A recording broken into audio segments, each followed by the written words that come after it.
in die woord staan, die Here is daar en hy genees siekte, kwale en uit ons gestuur om onreine geeste uit te dryf. So dit kan 'n onreine gees wees.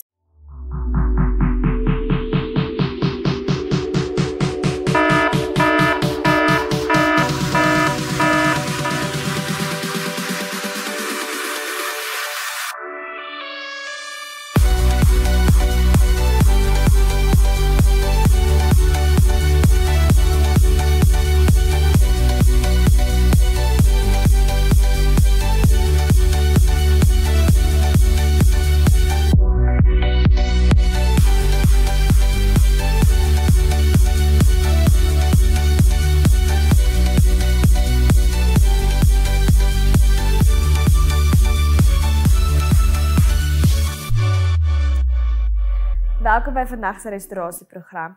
Ek gaan vandag met julle 'n in-diepte gesels hê oor siektes. En ek is besig met navorsing uit hierdie boek van Dr. M.K. Strydom, The Bible from a Medical Perspective and Medicine from a Biblical Perspective. Dit is 'n baie goeie, insiggewende boek en sy is werklik 'n ware Christen en jy kan dit sien in die manier hoe sy skryf en die dinge wat sy doen. Maar vir vandag gaan ek uit haar hoofstuk uitwerk van Spiritual Strongholds Behind Common Diseases.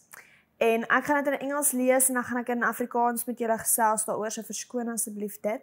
Maar voordat ek begin, wil ek net vir julle lees uit Matteus 10 vers 1, vanaf vers 1.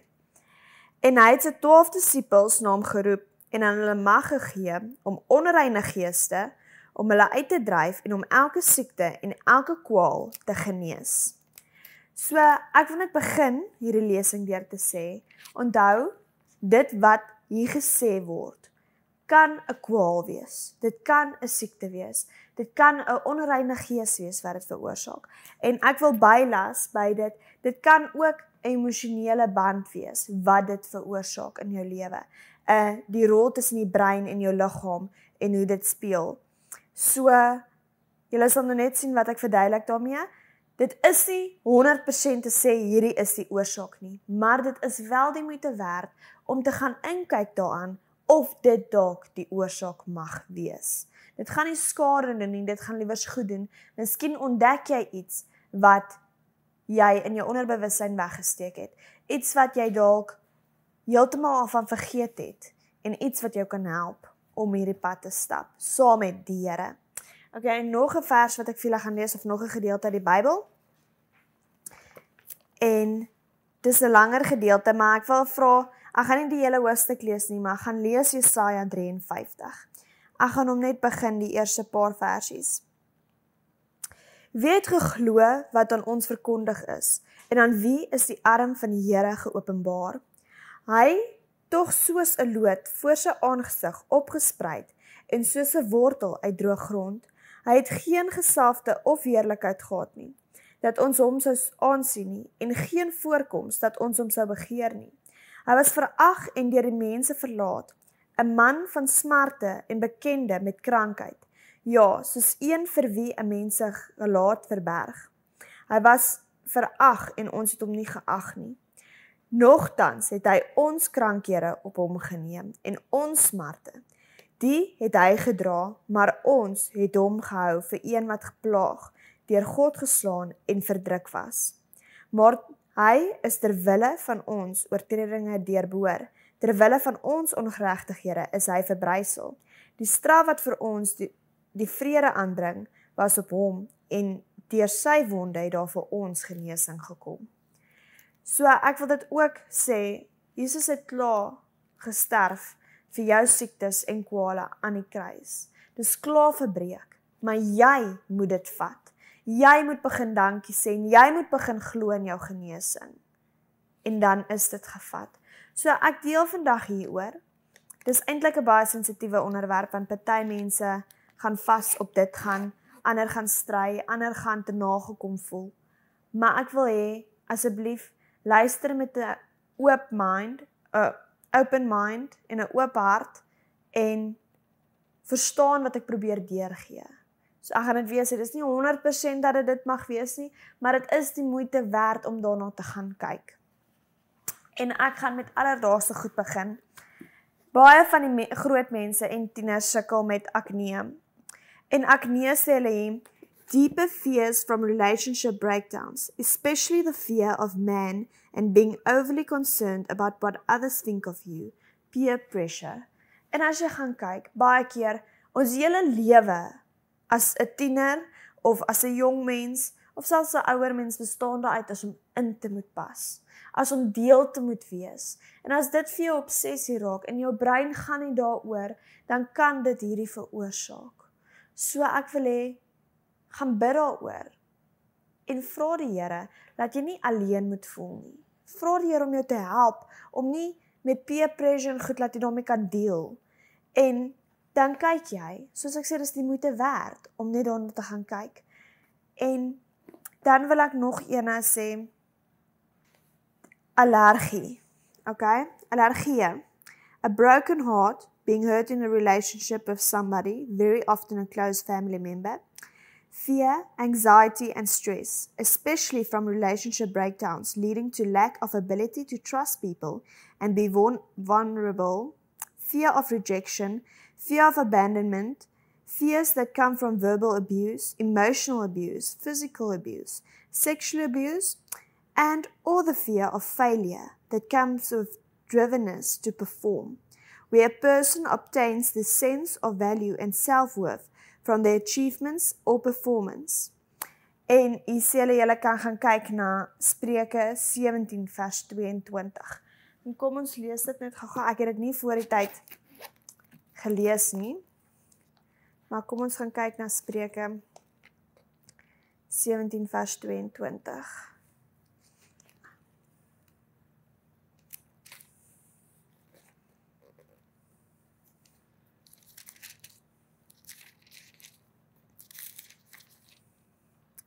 Dit sê daar, 'n vrolike hart bevorder die genesing, maar 'n verslae gees laat die gebeente uitdroog. So, dit is eintlik 'n baie mooi skrif wat hierby aanpas.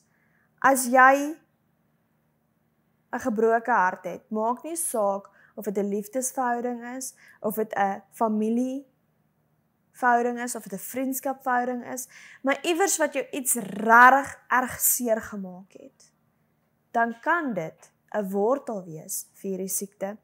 En onthou net ook, as jy dalk van kleintyd af allergies is, dis nie dat dit direk met jou kon gebeur nie. Gaan kyk in jou stamboom. Iemand wat regtig 'n gebroke hart ervaar het, wat deel is van jou familiebande, met wie jy 'n band gemaak het, want dit kan oorkom op jou. Sorg dat daai bande verbreek word, en vat daai genesing vir jou. En ek beloof jy gaan 'n verskil sien. Al is dit 'n kwaal, 'n gewone kwaal, en dit is nie 'n emosionele band wat hierdie allergie veroorsaak nie. Doen dit nog steeds. Ek is seker daar gaan verbetering wees, as daar wel so iets was by iemand naby jou of by jouself. Dan wil ek kyk, kanker in die algemeen. Ek gaan nie ingaan in diepte op al die kankers nie.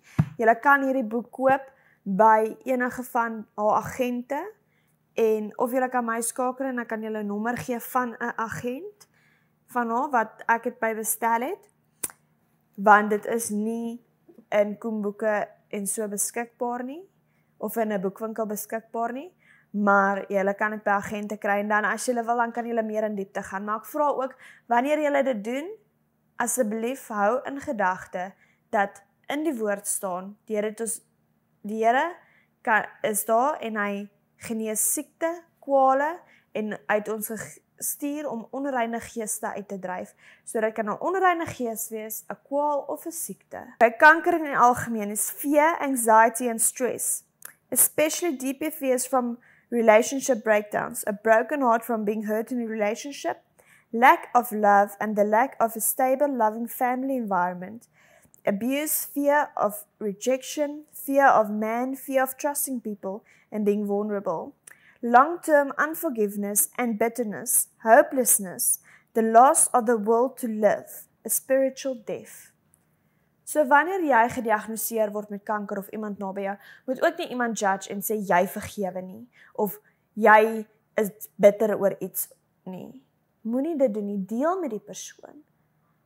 Bid saam met die persoon, of vra die persoon, moet self bid as die persoon te skaam is om te bid, laat die Here wys, want dit kan, hier sê hulle van oortollige stres en angs en bang wees kom, en dit kan van seer kry kom, a lack of love, en onvergewingsgesindheid, en bitterheid, en ons het al baie keer gekry, waar kanker van onvergewingsgesindheid is, wat beradings het uitkom, wat daar iemand is wie jy sukkel om te vergewe, en daar is saadjie van onvergifnis, vorm daai siektes, want jou brein is so spesiaal geskep, om al jou gedagtes is soos boompies, en hoe meer negativiteit jy in jou gedagtes bring, hoe meer groei dit, en hoe meer groei dit, en op die ouend is dit 'n bosagtige negativiteit in jou brein, en jou lyf kan net nie anders, as om negatiewe syne te stuur nie, en dit is wanneer jy siek raak.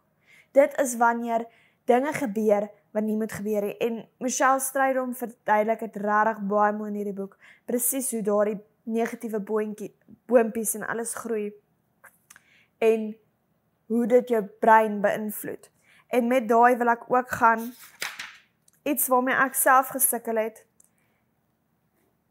en wat ons wel gekry het, is infertility. Long-term fear, anxiety and stress is a powerful driven force behind fertility problems, especially the deeper fears from relationship breakdowns are more prevalent. Lack of love, abuse, trauma, fear of rejection, fear of man, fear of trusting people and being vulnerable, as well as the fear of not falling pregnant. En dit is so baie wat gebeur. Sodra jy begin probeer vir 'n kindjie en jy sukkel die eerste maand, die tweede maand, hoe verder die maande gaan, hoe meer begin jy worry dat jy nooit gaan swanger raak nie. Hoe meer begin jy in jou kop beplan, hoekom jy nie swanger raak nie, wat kan fout wees. Hoe meer stres sit jy op jouself en hoe meer beïnvloed jy jou liggaam. En ook 'n ding wat ek gaan nou verder gaan met dit, maar onthou, as jy oortyd werk en jy stres, al is dit nie stres om 'n kind te kan baar of noodwendig sulke stres met werkstres of daar's gebeur dinge in die familie of iets wat jou die hele tyd maak stres en wat jou tens maak, dan sê jou brein vir jou liggaam, jy is te besig, daar gaan te veel dinge aan, daar's nie nou plek nie, daar's nie nou tyd nie, jy gaan dit nie kan vat nie, jou brein stuur dit vir jou liggaam, en is asof jou baarmoeder sluit, want daar's nie nou tyd nie, die stres is te veel, daar's te veel ander dinge wat aangaan, en jou lyf en jou brein weet, jy het tyd nodig, jy het geduld nodig, om 'n klein kindjie te kan grootmaak. En ek gaan nie aangaan met dit. Julle kan daar ook gaan lees vir Job 3 vers 25, wat julle kan neerskryf, en dan, other factors to consider is curses resulting from involvement in occultism, especially fertility rituals. Nou gaan ek daarso met julle aangaan. Ek het vroeër hieroor gepraat met die mense, toe sê ek, op Facebook is dit nou baie oulik, hierdie speletjies waar jy kan ingaan, wat vir jou sê hoeveel kinders jy gaan hê, wat se jaar jy gaan kinders hê, en al daai goed, maar eintlik is dit waarsêry. Jy klik net op dit en hy vertel vir jou, jy gaan 3 kinders hê, of jy gaan 'n dogtertjie, of jy gaan, in daai jaar gaan jy geboorte gee.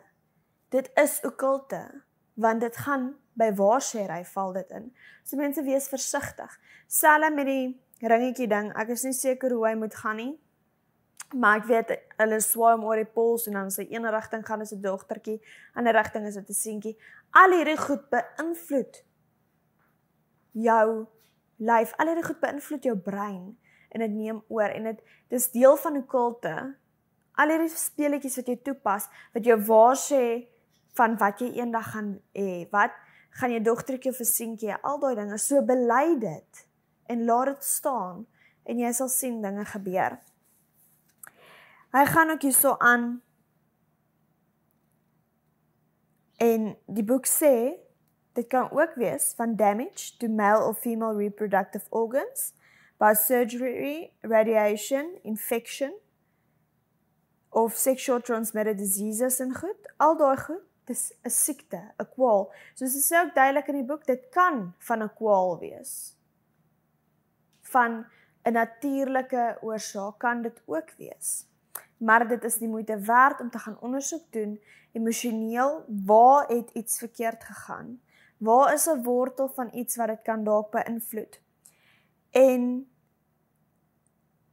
hierso is ook, as jy aangaan, spesifiek wat saam met dit gaan, spesifiek wat saam met die infertility gaan, wat baie keer met baie van ons vrouens gebeur is polycystic ovary syndrome, en dit gaan letterlik oor, hulle sê so, a breakdown in relationship with a low self-esteem, a poor self-image, self-rejection, self-disapproval, self-hatred, guilt, shame, en dan gaan dit ook verder aan, wat dit sê, often comes from absence of a loving relationship with your father, who was instead harsh, abusive, unloving, physically or emotionally absent or unavailable. Because the role of a father is to establish identity and destiny. Okay. Dan die hatred of our own sexuality of identiteit vir wie sy is. As jy deur jou pa al ooit gehoor het, toe jy klein was, het hy liewer 'n seentjie of 'n dogtertjie gesoek. Gaan doen ondersoek daaroor. Gaan vergewe daardie woorde, spreek dit vry en breek daai vloeke af. As jy glo jy is nie goed genoeg nie, dan sê jou brein vir jou lyf, jy is nie goed genoeg nie, hoe gaan jy 'n goeie ma wees? En jou baarmoeder sluit. Gaan spreek dit aan, deel daarmee, en breek dit af, bid daaroor. En onthou, dis nie dalk altyd jou pa nie, dit kan jou oupa ook wees, wat dit na jou ma toe gesê het, en van jou ma het dit oorgekom na jou toe. So gaan doen ondersoek daaroor. En dan gaan nou teruggaan na ander goede ook, na depressie. Depressie is 'n baie sensitiewe onderwerp, en dit gaan my laaste een wees. A breakdown in relationship with a low self-esteem, a poor self-image, self-rejection, self-disapproval, self-hatred, guilt, shame, and a low self-esteem can often come from the absence of a loving family with your of a loving relationship with a father who was instead harsh, abusive, unloving, physically, emotionally absent, unavailable, because the role of the father is to establish identity and destiny. Dis dieselfde, baie dieselfde, as polycystic ovary syndrome, wat spesifiek gaan om 'n kind te baar, maar daar's baie goed wat by dit kom, en baie goed wat dit nog beïnvloed, maar dit sê dieselfde. En dit is net 'n bewys, soos my vorige programme, wat ek oor gepraat het oor die rol van die pa, en die rol van 'n ma. Pa en ma, dis jou werk, om te belê in jou kind, sodat jou kind nie eendag sit met depressie, of sit en nie kan kinders kry nie, of sit met enige siekte wat jy dalk 'n aandeel kon in hê nie, wat jy dalk kon beïnvloed deur jou woorde en hoe jy dinge gedoen het nie. Gaan doen selfondersoek. As jy depressief is, gaan kyk hoe jy oor jouself voel. Baie keer met mense wat depressie het, as jy gaan kyk hoe hulle oor hulle self voel, hulle hou nie baie van hulle self nie, hulle glo nie hulle is goed genoeg nie. En jy kan dit vir die wêreld wys, of jy kan een kant in jou kamer net nie goed genoeg voel nie. Dit bly dieselfde. Gaan kyk daarna, bid daaroor, want God het jou goed genoeg gemaak. God het jou spesiaal gemaak. En die Here het reeds gesterf vir al ons krankhede, vir al ons siektes. En die Here het ons opdrag gegee om alle onreine geeste uit te kan dryf. So vat hierdie dinge, gaan kyk daarna of dit moontlik kan wees. En as jy enige ander siekte dalk het wat ek nie genoem het vandag nie, gaan bid, en vra die Here moet vir jou die wortel wys. Gaan vra die Here, hy moet vir jou wys, waar kom dit vandaan? En breek dit af, en bid daaroor. Want dit is soveel lekkerder, om in God se voetspore te loop, en in sy plan vir jou lewe, en nie wat mense sê, jou lewe en jou gesondheid te beïnvloed nie. Onthou, die keuse is joune.